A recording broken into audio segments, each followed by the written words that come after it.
My வாழ்த்துக்கள் to the producer and actor Sathish. Sathish வாழ்த்துக்கள் உங்களுக்கு.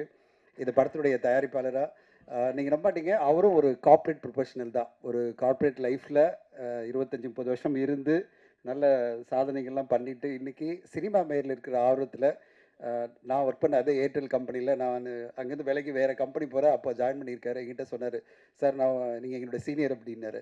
ரொம்ப சந்தோஷமாக இருந்தது. ஒரு கார்ப்பரேட் லைஃப்லேருந்து வந்து இன்றைக்கி சினிமா அப்படின்ற ஒரு பேஷனோட இந்த படத்தை எடுத்து அவர் அவ்வளோ பர்ஃபெக்டாக பிளான் பண்ணி அந்த கார்ப்பரேட் கெரியரில் வந்து பர்ஃபெக்டாக பிளான் பண்ணி ஒரு படத்தை வந்து சரியான பட்ஜெட்டில் அந்த குறிப்பிட்ட நேரத்துக்குள்ளே, அதாவது எத்தனை நாட்கள் பிளான் பண்ணாங்களோ அத்தனை நாட்களுக்குள்ளே ப்ராப்பராக பிளான் பண்ணி அந்த படத்தை எடுத்திருக்காங்க. அதுக்கு வந்து டெனிஸ்க்கு என்னுடைய வாழ்த்துக்கள். டெனிஸ் சூப்பராக பண்ணியிருக்கீங்க. பாடல்கள் எல்லாமே அவ்வளோ எனர்ஜியாக இருக்குது. பிரியன் கலக்கியிருக்கீங்க உங்கள் பாடல் ஒன்றுமே. அதுவும் வந்து எனக்கு ரொம்ப பிடிச்ச விஷயம் வந்து எல்லாமே அப்கமிங் சிங்கர்ஸை வச்சுக்கிட்டு இவ்வளோ எனர்ஜியாக சிங்கர்ஸ் அண்ட் லிரிசிஸ்ட் எல்லாருமே அப்கமிங் நியூ டேலண்ட்ஸ் அவங்களெல்லாம் வச்சுட்டு ரொம்ப சிறப்பாக பாடல்கள் கொடுத்துருக்கீங்க.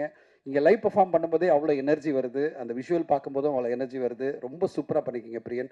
உங்களுக்கு ஒரு நல்ல எதிர்காலம் காத்திருக்கிறது. இந்த மாதிரி பாடல் வரும்போது கண்டிப்பாக மக்கள் மத்தியில் போய் ரீச் ஆகும். அதுவே உங்கள் படத்துக்கு ஒரு பெரிய ப்ளஸ்ஸாக இருக்கும்.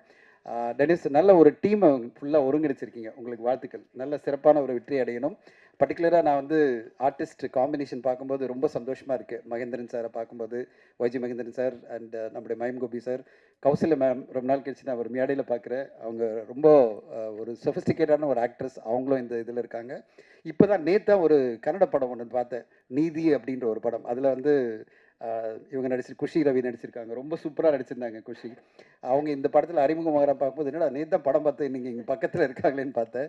ரொம்ப சூப்பராக அந்த கன்னட படத்தில் நடிச்சிருந்தாங்க. அவங்களுடைய வரவு தமிழ் சினிமாவில் மிகப்பெரிய வெற்றியாக அமையணும். அண்ட் சொல்லவே வேணாம், ஏஜ்னால அப்படி சொல்லக்கூடாது, ஆனால் அவருடைய படைப்புக்குனால நம்ம வந்து லெஜெண்டரி டைரக்டர்னு சொல்லிடலாமா? நம்மளுடைய legendary director Selvaraghavan sir. Sir ஏஜில் கம்மி சார், ஆனால் நாங்கள் வழியே இல்லை உங்களை லெஜெண்ட் தான் சொல்லணும்.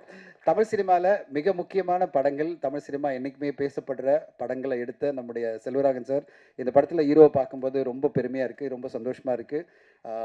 இன்ஃபேக்ட் அவர் இப்போ நடிப்பில் ஃபோக்கஸ் பண்ண உடனே நிறைய நல்ல நல்ல படங்கள் அவருடைய நடிப்பில் வந்துட்டுருக்கு. ரொம்ப பெருமையாக இருக்குது. அவர் இன்னொரு படம் அனௌன்ஸ்மெண்ட் வரப்போது நான் சொல்லக்கூடாது, சொன்னால் அடிப்பார் என்ன அப்புறமா. அது ஒரு மிக முக்கியமான படம், அவர் நடிக்க போகிறார் ஹீரோவா. நான் சொல்ல சார், எதுவும் சொல்ல. அந்த படத்துடைய போஸ்டர் பார்த்துட்டு நான் ரொம்ப ஆச்சரியப்பட்டேன். ரொம்ப சூப்பராக இருக்கார் அந்த படத்தில். அந்த படமும் வெகு விரைவில் அனௌன்ஸ்மெண்ட் வரப்போது. எதிர்பார்ப்பில் இருக்கிற ஒரு படம். எங்களுடைய படமான லவ் அப்படின்ற படத்தில் அவர் ஒரு சென்ட்ரல் கேரக்டர் பண்ணியிருக்காரு. இன்றைக்கி தான் அவர் படம் பார்த்துட்டு டப்பிங் முடிச்சோட எனக்கு வாழ்த்து சொல்லி மெசேஜ் பண்ணார். ரொம்ப என்டர்டெய்னிங்காக இருக்குது, நான் ரொம்ப என்ஜாய் பண்ணேன் இந்த படத்தில் நடித்தது அப்படின்னு. அவர் தொடர்ந்து நிறைய படங்கள் நடிக்கணும். அதுக்கு இந்த படத்தினுடைய வெற்றி மிக முக்கியமாக அமையும் நான் எதிர்பார்க்குறேன். சதீஷனுடைய முயற்சி மிகப்பெரிய முயற்சி. பெரிய அந்த பட்ஜெட் அந்த டைமில் எடுத்திருந்தாலும் இன்றைக்கி தமிழ் சினிமா எப்படி இருக்குன்னா, எதிர் படங்கள் மாபெரும் வெற்றி நம்ம பார்த்துட்டு இருக்கோம். தொடர்ந்து இந்த வருஷமே பார்த்தீங்கன்னா வித் லவ்ல, அதுக்கு முன்னாடி triple D, with love, last year 2-3 படம் சொல்லலாம். இந்த வருஷம் நான் சொல்கிறது ஒரு தாய் கிழவி, அது பிறகு யூத் எல்லாம் மிகப்பெரிய வெற்றி, இல்லைன்னா மிகப்பெரிய தோல்வி. அதாவது ஆடியன்ஸ் தியேட்டருக்கே வரமாட்டேன்றாங்க. எதர் வந்தால் மிக பெருசாக செலிப்ரேட் பண்ணுறாங்க, கொஞ்சம் மீடியமாகவும் செலிப்ரேட் பண்ணலாம்.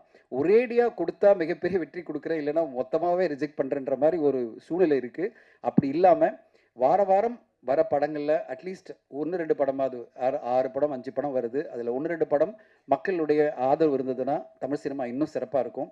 இல்லைனா குறிப்பிட்ட சில படங்களை தான் நம்ம வெற்றிகரமாக சொல்லிகிட்டே இருப்போம். அப்படி ஒரு சூழ்நிலை இல்லாமல் தொடர்ந்து படங்கள் வெற்றி அடையணும்.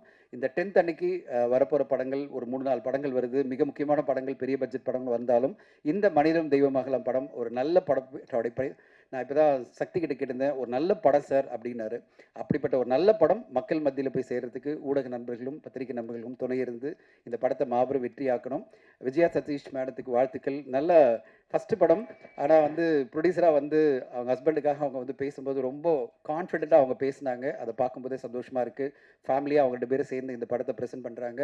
சதீஷனுடைய ஆக்டிங் கரியரும் அவருடைய ப்ரொடியூசர் கரியரும் மிகப்பெரிய சக்ஸஸ் அமையணும். ஹோல் டீமுக்கு என்னோட வாழ்த்துக்கள். நன்றி. தேங்க்யூ. இந்த வீடியோ உங்களுக்கு பிடிச்சிருந்தா லைக் பண்ணுங்க, ஷேர் பண்ணுங்க, கமெண்ட் பண்ணுங்க. மறக்காம OH சினிமா சேனலுக்கு சப்ஸ்கிரைப் பண்ணுங்க.